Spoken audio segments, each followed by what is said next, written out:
ना चावल का आटा और ना ही पड़ेगा इसे पकाना। कुरकुरे से भी टेस्टी, ऑयल में डालते ही डबल हो जाएं। आज हम बनाएंगे बिना गैस जलाए डिज़ाइनर पापड़ सिर्फ 5 मिनट में। तो चलिए बिना देर किए वीडियो शुरू करते हैं। वीडियो शुरू करने से पहले आपसे रिक्वेस्ट है, आपने अभी तक मेरे चैनल को सब्सक्राइब नहीं किया तो प्लीज़ सब्सक्राइब कर लीजिएगा। तो यहाँ पर मैंने ले लिया है चावल जो पके हुए होते हैं ना, तो ये कल का चावल है, इसे मैंने फ्रिज में रख दिया था। कल मुझे टाइम नहीं मिला तो मैं दूसरे दिन इसे बना रही हूँ। तो हमें बचा हुआ चावल ले लेना है। मतलब आपके घर पर अगर चावल बच जाता है तो आप क्या करते हो, फेंक देते हो। लेकिन इस तरह से आज की रेसिपी आप देख लोगे ना तो चावल फेंकना भूल जाओगे। तो देखिए जितना आपके मिक्सर जार में आए उतना चावल आपको ले लेना है और ले लेना है आज का जो ताज़ा माड़ है। जो आज हमने चावल बनाया है उसका जो माड़ निकला है, उस माड़ को आपको डालकर इसे अच्छी तरह से पीस लेना है। अगर आपके पास माड़ नहीं है तो आप पानी से भी पीस सकते हो, कोई दिक्कत नहीं है। लेकिन माड़ से बनाओगे तो और भी ज़्यादा बेहतरीन बनेगा। तो ना ही इसमें हम पापड़ खार डालेंगे, ना ही मीठा सोडा डालेंगे, कुछ भी नहीं डालना। सिर्फ आपको चावल को पीसकर ले लेना है। तो इसी तरह से सारे चावल को हम पीसकर रेडी कर लेंगे। आप इसका टेक्सचर देख सकते हो, बहुत ज़्यादा पतला हमें नहीं करना है। तो यहाँ पर सारे चावल को मैंने रेडी कर लिया है। अब इसमें हम कुछ मसाले ऐड करेंगे जिससे कि इसका टेस्ट बहुत अच्छा आएगा और आप इस पापड़ को खा लोगे ना तो कुरकुरे खाना ही भूल जाओगे। तो यहाँ पर मैंने स्वाद अनुसार, जैसे जितना आपको तीखा वगैरह चाहिए, आपको लाल मिर्च डाल देना है। 20 मैंने डाल दी है गोल मिर्च और हाफ चम्मच जीरा। तो लाल मिर्च भी मेरा 8 था, मैं बतला देती हूँ। तो सबको अच्छी तरह से कूट लेना है, दरदरा ही कूटना है, ज़्यादा बारीक नहीं करना। और जो थोड़ा बड़ा बड़ा है ना लाल मिर्च, उसे हम निकाल देंगे, नहीं तो ये हमारे पापड़ के डिज़ाइन बनाने में परेशानी करेगी। जो कोन होता है उसके मुंह पर आकर बार बार लग जाएगा। तो यहाँ पर सारे मसाले डाल देने हैं और डाल देना है नमक। यहाँ पर मैंने 1 चम्मच नमक डाला है जो बिल्कुल परफेक्ट है। तो इसे अच्छी तरह से फेंटते हुए मिक्स कर लेना है। मैंने इसे 1 मिनट तक फेंटते हुए मिक्स कर लिया। आप देख सकते हो अभी और अभी हल्का लग रहा है।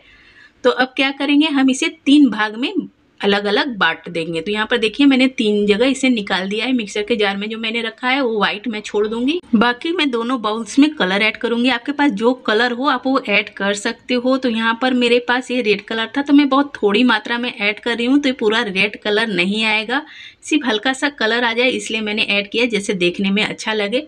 तो अभी आप देख सकते हो ये लग रहा है पूरा नारंगी कलर की तरह। और यहाँ पर मैंने ग्रीन कलर ऐड कर दिया। तो ये भी मैंने बहुत थोड़ा सा ऐड किया है। देखिए बहुत हल्का सा ग्रीन कलर आया है। आप चाहे तो कलर ऐड कर सकते हैं या फिर वाइट ही बना सकते हो, आपकी मर्जी। कलर ऑप्शनल है, कलर डालना ज़रूरी नहीं है। तो यहाँ पर मैंने एक नमक की थैली ले ली है, इसमें मैंने वाइट वाला पहले डाल दिया और इसे हमें कट कर लेना है। इसका मुंह देखिए बहुत ज़्यादा कट नहीं करना, बहुत थोड़ा सा कट करना है। अब इसे हम फटाफट से बनाना स्टार्ट करेंगे। तो यहाँ पर मैंने पॉलीथीन ले ली है, उस पर हम इसके डिज़ाइंस बना लेंगे।